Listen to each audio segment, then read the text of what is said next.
Kabupaten Bekasi. Perkenalkan, saya Dede Zainuddin, asal sekolah SMA Negeri 1 Pebayuran. Saya Rosmayanti, asal sekolah dari SMA Negeri 1 Sukatani. Saya Depti Pramana, asal sekolah dari SMPN 1 Pebayuran. Kami akan melakukan tugas demonstrasi konstekstual modul 2.3. Selamat menyaksikan.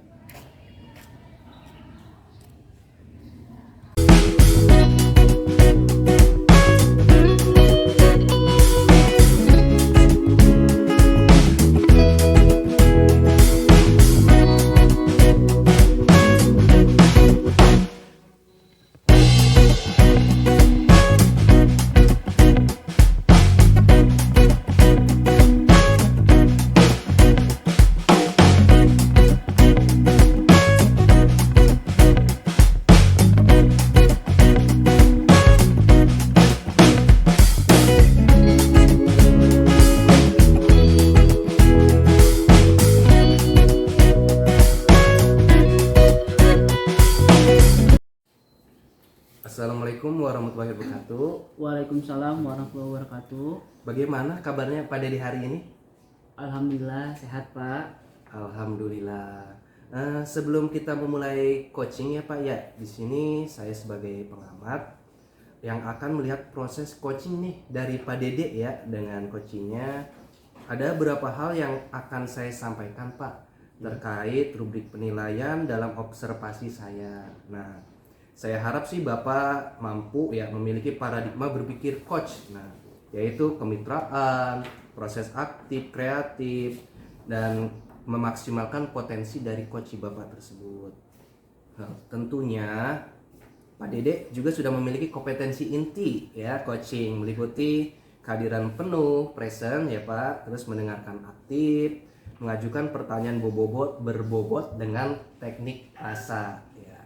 Nah, saya juga berharap dalam melakukan coaching Pak Dede ini menerapkan alur tirta Pak ya, yaitu tujuan, kemudian identifikasi, kemudian kita lanjut rencana, dan yang terakhir kita akhiri dengan rasa tanggung jawab gitu Pak Dede. Nah, sebelum dimulai ada beberapa pertanyaan yang akan saya ajukan nih Pak ya. Yang pertama-tama nih saya pengen tahu ya, kompetensi coaching yang mana nih yang akan Pak Dede kembangkan gitu. Ya, baik Pak, terima kasih. Jadi pada kegiatan coaching hari ini saya ingin mengembangkan dua kompetensi Pak. Ya. Yang pertama saya ingin mengembangkan kompetensi mendengarkan aktif, dan yang kedua mengajukan pertanyaan berbobot tentunya dengan teknik rasa Pak. Oh iya, jadi yang ingin Bapak kembangkan itu mendengarkan aktif dan mengajukan pertanyaan berbobot ya Pak ya. Nah, dari kompetensi tadi nih Pak, bagian mana ya yang secara spesifik gitu ingin Bapak kembangkan dalam proses coaching nantinya? Iya, secara spesifik Pak, saya ingin mengembangkan pada kompetensi mendengarkan aktif, di mana nanti dari mendengarkan secara aktif saya bisa menggali informasi kepada coach terkait permasalahan-permasalahannya Pak. Ya, bagus sekali ya. Jadi dengan mendengarkan aktif Pak Dede bisa ya menggali gitu, menemukan solusi dari coach itu tersebut ya Pak ya. Nah, perihal indikator nih Pak ya ketercapaian yang tadi kita bahas, kira-kira tolak ukurnya bagaimana nih terkait indikator ketercapaian yang ingin Bapak tuju dalam coaching nanti ya. Iya, baik Pak. Untuk indikator ketercapaiannya, saya harapkan nanti ketika saya mengembangkan kompetensi mendengarkan aktif, coach nantinya merasa nyaman Pak ketika bercerita dengan saya, sehingga dia bercerita secara terbuka dan pada akhirnya dapat menggali penyebab-penyebab permasalahannya, dan sampai pada akhirnya si coach ini dapat menemukan solusi permasalahannya sendiri Pak. Ya, betul sekali Pak Dede ya. Kita bisa menimbulkan rasa nyaman di sini dan bisa coach tersebut dapat mengidentifikasi penyebab permasalahannya ya. Nah, itu semoga dari indikator yang tadi sudah Bapak sampaikan terkait proses ya Pak ya coaching nanti bisa tergali ide-ide nih dari coach dengan maksimal. Hanya itu yang bisa saya sampaikan ya Pak. Saya berharap nanti prosesnya akan berjalan lancar dan sesuai dengan indikator ketercapaian tersebut ya. Terima kasih Pak Dede atas waktunya. Wassalamualaikum warahmatullahi wabarakatuh. Ya, sama-sama Pak. Waalaikumsalam warahmatullahi wabarakatuh. Waalaikumsalam. Ya. Assalamualaikum Bu Ros, selamat siang. Selamat siang Pak. Waalaikumsalam Ya, warahmatullahi apa kabar hari ini Bu Ros? Alhamdulillah baik Pak. Ya, baik, terima kasih Bu Ros ya telah Ya. meluangkan waktunya. Hari ini kita mau ngobrol apa nih ya? Ini saya ada keganjilan hati nih Pak. Ya. Jadi akhir-akhir ini saya melihat peningkatan belajar siswa itu kurang Pak. Ya, Jadi saya lihat itu ketika proses pembelajaran berakhir, saya lihat kok nilai mereka jauh berbeda dengan tahun-tahun yang lalu gitu Pak. Jadi pas kelas 10 ini kok nilai-nilai anak-anak itu kurang gitu. Jadi di luar dari harapan saya. Itu sih Pak. ya, jadi Bu Ros menceritakan bahwasanya ada penurunan nilai ya Benar. dari anak-anak Bu Ros ya. Iya Pak, benar sekali Pak. Kira-kira nih Bu Ros, apa yang Bu Ros harapkan dari percakapan kita hari ini? Yang saya harapkan dari percakapannya itu saya tuh ingin bagaimana supaya siswa-siswa saya mengalami peningkatan dalam proses pembelajarannya gitu. Yang saya bisa lihat sendiri dari hasil nilai mereka sendiri sih Pak, khususnya dari nilai sumatik mungkin itu Pak yang bisa saya bisa lihat secara langsung gitu, Pak. Iya, jadi percakapan yang ingin Bu Ros harapkan pada kesempatan hari ini, Bu Ros ingin ada peningkatan dari nilai-nilai sumatif anak-anaknya ya. Benar sekali Pak. Nah, selama ini kira-kira Bu Ros sudah menelusuri belum penyebab dari kenapa sih anak-anak mengalami penurunan nilai? Ya, saya sudah mencoba mengamati, mengobservasi keseharian dalam proses pembelajaran mereka, Pak. Jadi saya melihat ada motivasi mereka yang kurang dalam proses pembelajaran biologi, apa karena kan saya mengampu mata pelajaran biologi. Jadi terlihat sekali motivasi mereka saat proses pembelajaran, gitu, Pak. Bisa aja dilihat dari kecakapan mereka, keterampilan mereka, dan rasa ingin tahu yang ada pada diri siswa itu sendiri terasa kurang Pak dari tahun sebelumnya gitu Pak. Itu sih identifikasi yang pertama. Identifikasi yang kedua, ada jadwal pelajaran biologi itu di akhir jam, kira-kira di jam 12 saya mengaku biologi di jam siang gitu Pak, jam 12, jam 1, itu identifikasi saya juga. Kemudian untuk tahun sekarang kan itu masuk ke kurikulum Merdeka. Nah, dari kurikulum Merdeka ini ada kebingungan dari anak-anak gitu Pak. Belajar biologi kok begini gitu Pak. Itu identifikasi saya sih terkait penurunan dari peserta didik, dilihat dari nilainya, kemudian dari rasa ingin tahu mereka, kemudian dari kurikulum yang berbeda ini gitu Pak. Ya, jadi luar biasa nih Bu Ros sudah mengidentifikasi ya. Saya rangkum ya Bu ya. Yang pertama ternyata ada motivasi belajar yang kurang dari anak ya Bu ya. Iya benar. Yang pertama itu terlihat dari bagaimana proses kegiatan KBM kurang aktif ya Bu ya kalau saya lihat tadi ya. Kemudian yang kedua memang rata-rata terjadi ya Bu ya. Ketika anak dapat jadwal setelah istirahat kedua gitu Bu ya, jam 1 ke atas biasanya fokusnya sudah menurun ya, kemudian juga udah ngantuk pengen pulang gitu ya, sehingga terjadi penurunan kualitas pembelajaran ya Bu ya. Dan yang terakhir masih ada kebingungan ya, baik dari guru dan siswa kali ya terkait dengan kurikulum yang baru ini ya. Nah, dari ketiga identifikasi itu Bu ya, kira-kira Bu kondisi ideal apa sih yang ingin Bu Ros harapkan pada anak di kegiatan nanti ketika ada perubahan gitu Bu? Keinginan saya itu proses pembelajaran biologi berlangsung dari skala 8 sampai 9 ya Pak. Itu harapan saya sih. Jadi kan awalnya kan saya mengidentifikasi penurunan motivasi siswa itu berkisar antara 5 dan 6. Nah, yang saya inginkan nanti level pembelajaran siswa itu masuk ke level 8 atau 9, itu sih harapan saya, Pak. Iya, jadi kondisi ideal yang Ibu harapkan ke depannya agar tadi nilai anak yang tadinya turun menjadi meningkat pada posisi 8 ya Bu ya, pada posisi 8. Nah, untuk mencapai posisi 8 tadi Bu, kira-kira apa sih yang bisa Bu Ros lakukan? Nah, yang bisa saya lakukan itu dengan menggunakan media yang inovatif, Pak. Jadi dengan media-media inovatif yang nantinya saya akan terapkan di kelas, diharapkan terjadi peningkatan nilai dari peserta didik itu sendiri, Pak. Karena sebelum-sebelumnya kan menggunakan kurikulum yang kuartilas itu, jadi penggunaan media-media inovatif belum dimaksimalkan pada proses pembelajaran.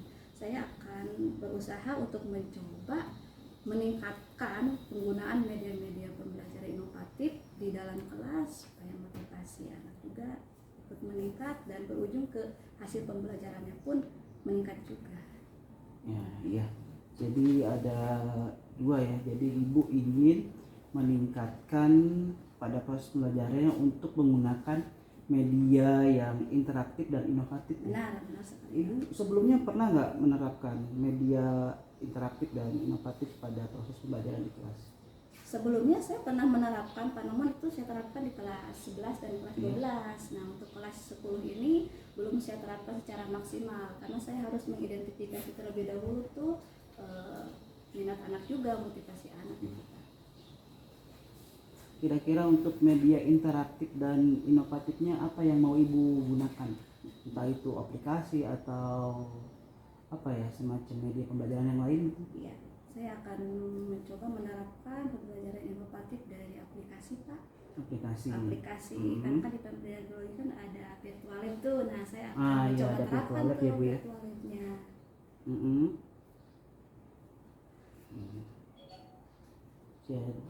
Baik Bu ya. Jadi kira-kira nih Bu, rencana yang akan Ibu lakukan dan langkah-langkahnya untuk menerapkan tadi media yang interaktif dan inovatif itu seperti apa Bu?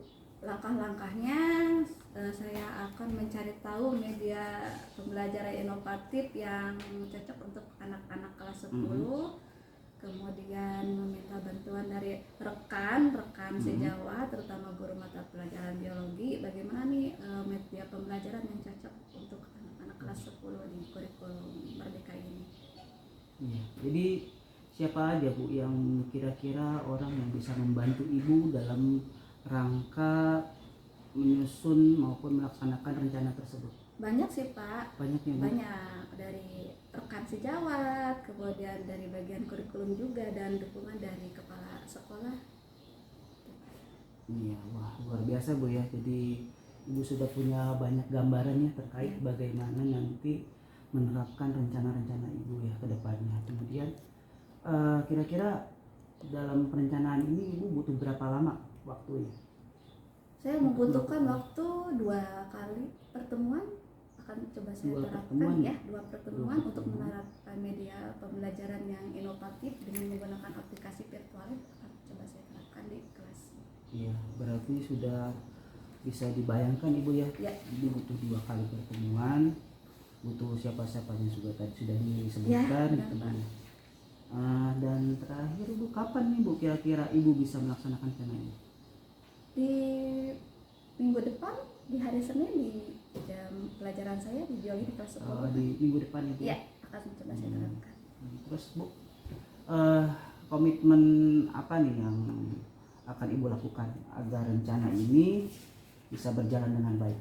Nah, komitmen saya supaya rencana ini bisa berjalan dengan baik, selain penyusunan rencana pembelajaran di kelas, saya juga akan meminta dukungan dan bantuan dari rekan sejawat, dari bagian kurikulum, dan juga dukungan dari kepala sekolah, dan juga sarana dan prasarana yang bisa saya gunakan nanti di kelas. Berarti Ibu juga membutuh dukungan ya Bu ya? Ya. Dukungan untuk rencana ini berhasil, mulai dari kepala sekolah itu? Iya, Pasti betul ya, pasti, sekolah. sudah jelas. Wakase tadi kurikulum ya, Ya. yang rekan sejawat. Ya, dan diri sendiri. Pastinya Pasti, diri, sudah karena pasti. dimulai dari diri sendiri. Benar, ya, Bu. Pak. Iya. Saya berharap mudah-mudahan rencana Ibu Ros ini berjalan dengan lancar ya, Bu. Baik, Pak.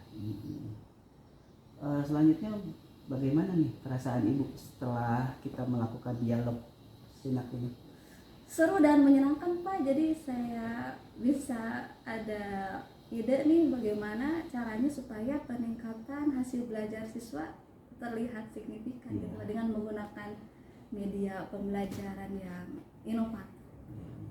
Sama Bu, saya juga sebetulnya secara tidak langsung belajar untuk diri kita sendiri gitu Bu ya. Juga berterima kasih kepada Bu Ros mau berbagi permasalahan dengan saya gitu ya. Kira-kira ada lagi nggak Bu yang mau ditanya? Sudah cukup, Pak? Cukup Bu. Cukup. Oh, Terima kasih ya banyak, udah. Pak. Kalau begitu terima kasih banyak Bu Ros Ya, atas sama-sama. waktunya.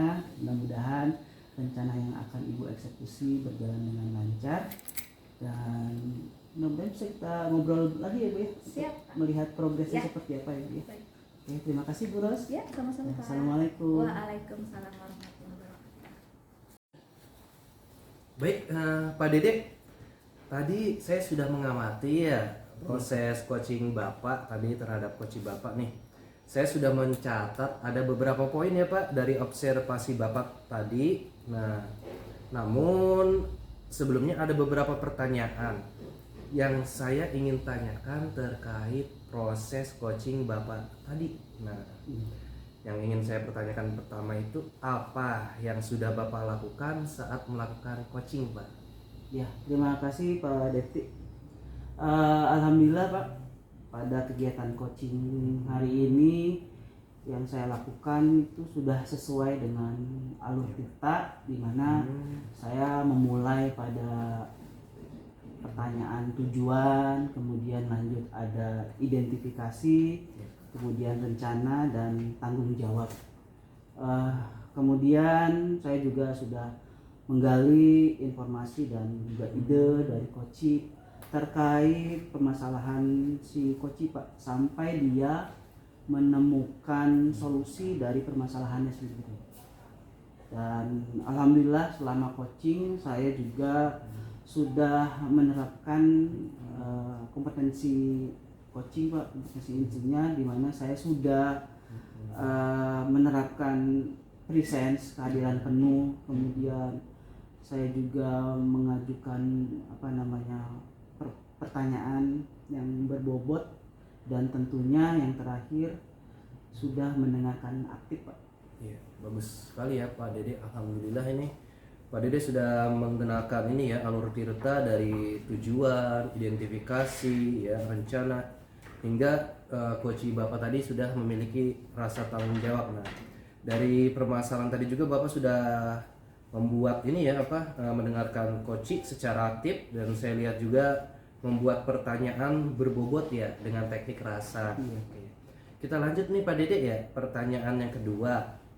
Apa yang sudah menjadi indikator ya ketercapaian dari proses coaching yang Bapak lakukan tadi? Nah, indikatornya Pak. Gini Pak, untuk indikator ketercapaian yang saya kembangkan dalam proses kali ini yaitu mendengarkan aktif Pak. Saya bisa melihat dan menggali informasi dari coach sehingga coach ini merasa nyaman Pak. Ketika coach itu merasa nyaman ketika saya mendengarkan, maka dia akan secara terbuka untuk menceritakan segala permasalahannya, sehingga dia bisa menggali informasi-informasi, menggali penyebab-penyebab permasalahannya secara terbuka kepada saya, sehingga pada akhirnya coach bisa merefleksikan dan menemukan solusi permasalahannya sendiri Pak. Ya, bagus sekali Pak ini ya. Jadi Bapak bisa membuat rasa nyaman pada coach ya.